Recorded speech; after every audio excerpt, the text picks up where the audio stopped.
जय गुरु to you heartlanders, welcome to heartland diary. This is a request video. और मैंने ना सोचा था पहले कि I take a hand held camera, I walk around my room and I do this video, but then somehow I'm not very confident of the idea of moving around and doing a video. So anyway, we'll take a quick look at what is happening in Turkey. Turkey को लेके, Turkey में बहुत कुछ चल रहा है, तो Turkey को लेके वीडियो करने का रिक्वेस्ट आ गया। अब ऐसा है कि in his most recent adventures भी एर्दोगान ने एक मोस्ट प्रोमिनेंट ऑपोजिशन फिगर जो है इकरेम इमामोग्लू, उसको अरेस्ट कर लिया है ना। इमामोग्लू कौन है? This gentleman is the mayor of Istanbul. उनका जो फर्स्ट विन था, उनका फर्स्ट विन, इलेक्शन विन, ही वन अगेंस्ट एर्दोगान्स पार्टी। उनका जो विन था वो उस रिजल्ट को कैंसिल कर दिया था एर्दोगान ने, री इलेक्शन ऑर्गेनाइज किया था। He won that second that re-election immediately afterwards, post which he has won another term as the Istanbul mayor. So in a manner of speaking, और वो ये खुद हंसी मजाक करके बोलते हैं कि I am the only one who has defeated Erdogan's party thrice, which makes him the top contender for presidency of Turkey. और टर्की का ये प्रेसिडेंशियल इलेक्शन शेड्यूल्ड है 2028 में। अब सवाल ये आ जाता है कि 2028 में शेड्यूल किया हुआ इलेक्शन अभी तो बहुत देरी है, उसको लेके अभी इतना जल्दबाजी क्यों है? Why has this man been arrested? The thing is that this arrest has happened just one day before he was to be selected as the presidential candidate. उनका जो पार्टी है, इमामोग्लू को जो पार्टी है, CHP is a secular party. CHP का जो electoral promises, CHP का जो ideology है, it is a predominant factor in deciding the mindset of Istanbul population. तो ये कॉम्बिनेशन एर्दोगान के प्रोस्पेक्ट्स के लिए थोड़ा सा प्रॉब्लमेटिक हो जाता है।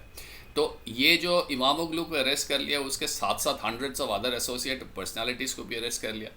अभी इस्तांबुल में प्रोटेस्ट चल रहा है as we speak. There is a 50% chance, ऐसे तो है, there is not much of a chance कि ये प्रोटेस्ट कुछ कहीं लेके जाएंगे, but there is also a 50% chance that this could blow out of proportion. कुछ स्पेकुलेशंस ये कर रहे हैं कि एर्दोगान टर्की छोड़ के भाग गया है। बहुत लोग सोच रहे हैं कि इसमें वेस्ट को क्या करना चाहिए, वेस्ट क्या बोल रहा है। ओके, उसके साथ साथ there are debates also which are going on. Ekrem Imamoglu के अगेंस्ट जो चार्जेस लाए हैं that he is been siding with the terrorist, वो फॉल्स सर्टिफिकेट, एजुकेशन सर्टिफिकेट दे के कैंपेन लड़ रहा है, etcetera etcetera, shady financing deals है उसका स्वान। तो इसको लेके जो भी डिटेल्स है वो डिटेल्स आपको मिल जाएंगे, उसको लेके मैं ज़्यादा नहीं बात करूँगा। I am very interested and I would be talking about just two things in this very small video. My first interest is that Erdogan, जो कि पिछले 20-22 साल में पावर में है, he's been the leader of Turkey since the last 22 years, so he cannot contest this elections. तो उसका क्या इतना जल्दबाजी है? So मेरे को लगता है ना, इस this 25 to 28 के बीच he has made plans where he's gonna change the constitution of Turkey and make some permanent arrangement for himself, and that is why this fast and quick move against Imamoglu. और मेरा second जो point of wonder है कि waste का क्या ख्याल है, and I think this is where this video would be interesting for all of you. जो लोग आप सोच रहे हो कि वेस्ट क्या कर रहा है, how is the west reacting, west को क्या करना चाहिए, क्या वेस्ट जैसे रोमानिया के ऊपर टूट पड़ा है या जैसे जॉर्जिया के पीछे जा रहे हैं वैसे टर्की के पीछे आएंगे कि नहीं, इसका सबसे पहला जवाब तो मुझे लगता नहीं ऐसा होगा। The west is very muted. What could be the reason? क्या रीज़न हो सकता है, क्या वजह हो सकता है इसका? एक तो देखिए कि यूरोपियन यूनियन को पता है कि एर्दोगान उसका सुनता नहीं है, और साथ साथ में Erdogan is too important for European Union. क्यों? क्योंकि Turkey remains a critical player suddenly now in European security with respect to Ukraine. क्यों? क्योंकि NATO has been left weak. NATO का हालत ख़राब है। एक तो उनका जो प्रोडक्शन लाइन है उसको तो पूरा तहस नहस करके रख दिया रशिया ने। Second thing is America, United states, specifically Donald Trump हाथ उठा ले रहे हैं नेटो से। तो यूरोप को बोला गया कि भाई तुम अपना डिफेंस जो है बूस्ट करो, वो लोग के पास कुछ करने का नहीं है। So they are banking heavily on Turkey. As a result European Union leaders आज के दिन में टर्की को अपना key partner in the security matters में कंसिडर करते हैं। आपको एक चीज़ याद रखना होगा कि Turkey has got a very large and capable military, as a result of which Turkey gets invited to all the major defence discussions and defence conference जो कि पेरिस लंदन में होता रहता है। ओके, ये भी बात चल रहा है क्योंकि यूरोप का तो कुछ है नहीं, तो Turkey might even send its troops as peace keepers along the Ukraine Russia line जब सीज फायर होंगे।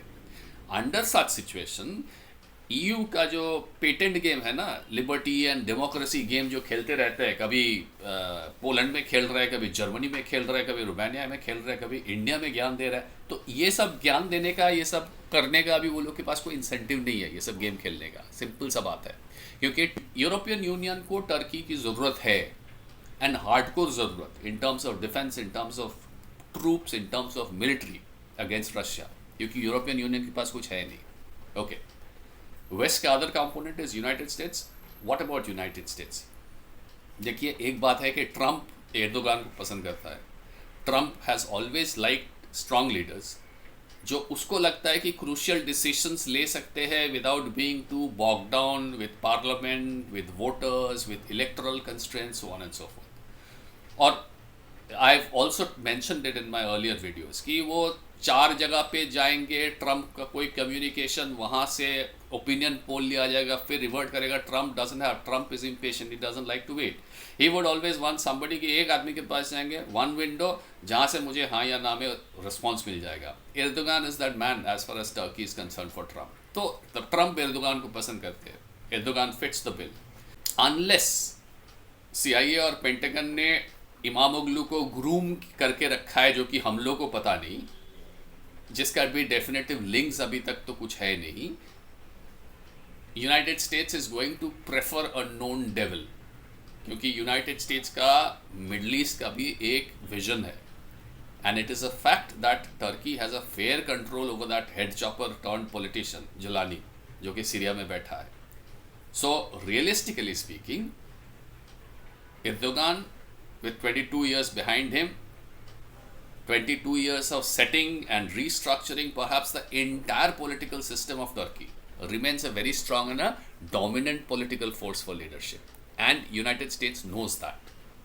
और खास करके आज के दिन में with the present role of Turkey as a prospective muscle for NATO in Europe and as a prospective balancing factor for the United States in Middle East, कोई भी इंटरनेशनल रिलेशंस का realistic interpreter would want to tinker with that.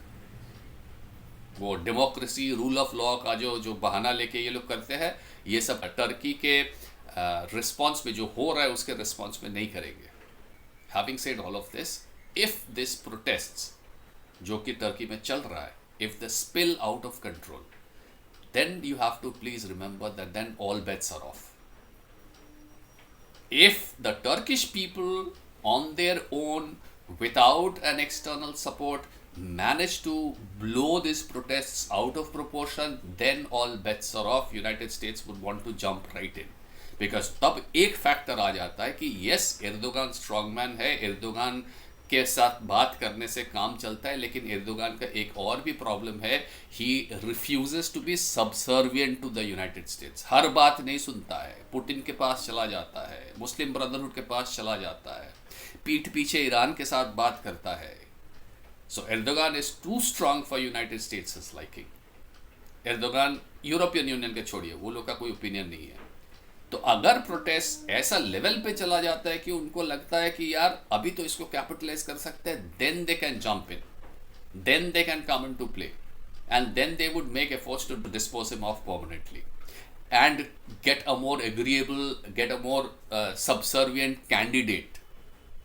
लेकिन जब तक ये protest उस level पे नहीं जाता है, तब तक they are not going to do anything. Specially United States is not going to do anything. Europe तो चाहेगा ही नहीं ये protest out of bound, out of scale जाए, क्योंकि यूरोप के लिए अभी एर्दोगान ही ठीक है।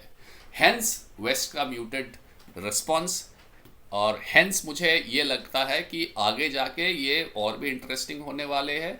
सो now you know why west is so muted in its response. We will of course keep you posted. Keep watching Heartland Diary. Stay sharp and Jai Guru.